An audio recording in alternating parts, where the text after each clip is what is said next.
Hello and welcome to Britain According to Sally.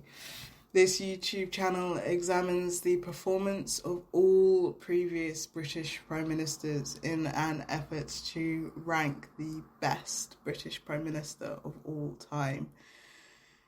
In my apolitical channel, we conduct an objective discussion on Britain's leaders. Today, in Webisode 4, we will be assessing and ranking Henry Pelham in accordance with his predecessors. My analysis of Henry Pelham is drawn from this book. It is called British Prime Ministers from Walpole to Salisbury and is by Dick Leonard. Henry Pelham was Prime Minister from 1743 to 1754. Henry Pelham was born in London in 1694 and educated at Westminster School, a public school in London. While he did study at the University of Oxford, he did not gain a degree from the institution. Pelham was a Whig Party member and was on the left of the political spectrum and opposed the Conservative Party policies.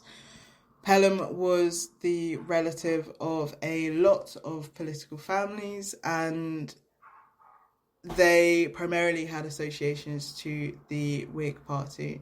Robert Walpole was also a familial connection. Henry Pelham's brother had a peerage and a seat in the House of Lords, aged 21.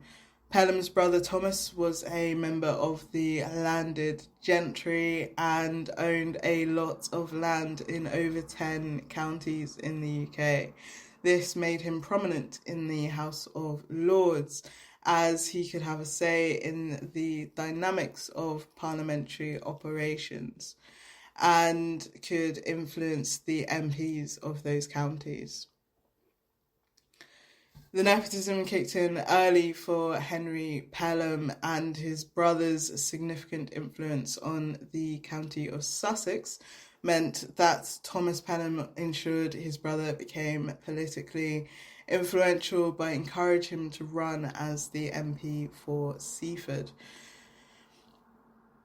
Henry Pelham ran unopposed in a by-election and gained a seat in Parliament aged 22.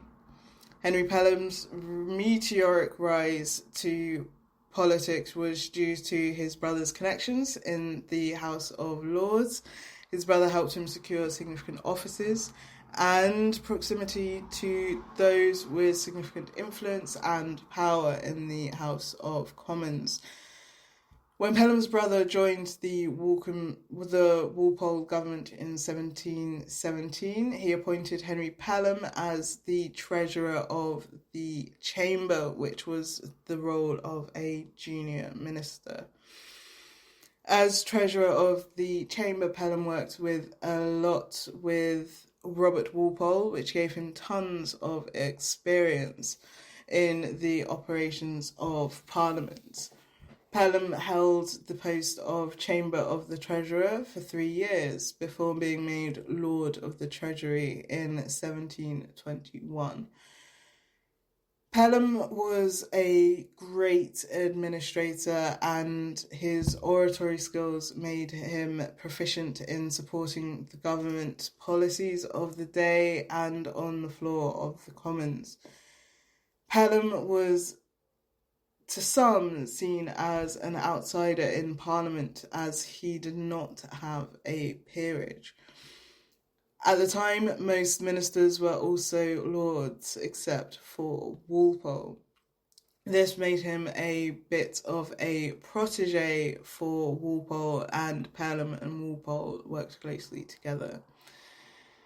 In 1724, Pelham received a promotion and became the Secretary at War, which, excluding the cabinet, was one of the highest offices. But Pelham, due to being a younger son in his family, was pretty broke. It was resolved through his marriage to a duke's daughter, and they reached an agreement and financial settlement that satisfied all in the arrangement, and the marriage proved to be a happy one. For the duration of Walpole's time in office, Pelham was part of the administration and was loyal to Walpole, who mentored him on government. Pelham then held the role of Paymaster General to the forces. At the time, many who held this office would siphon off money to enrich themselves. But Pelham was opposed to this. Pelham had integrity and did not take advantage of his position of power for financial gain. Even though he wasn't in the cabinet, Pelham was still really influential and only opposed Walpole once in Walpole's time in office, and this was on the strategy of reforming the national debt. Pelham was reported to be mild-mannered and organised, but was not particularly outgoing, although he did remain a resolute man with a lot of courage. In 1743, after Spencer Compton died in office, Pelham became the unopposed leader, much like the new Prime Minister Andy Burnham. In February 1743, there was beef from an earlier Jacobite uprising, and the King, George II, disagreed with the government and tried to appoint a new Prime Minister. In protest, Pelham and a group of ministers resigned. The King tried to appoint the Earl of Bath as the PM, but this flopped and only lasted, Liz Truss would be pleased to know, 48 hours, 45 minutes and 11 seconds.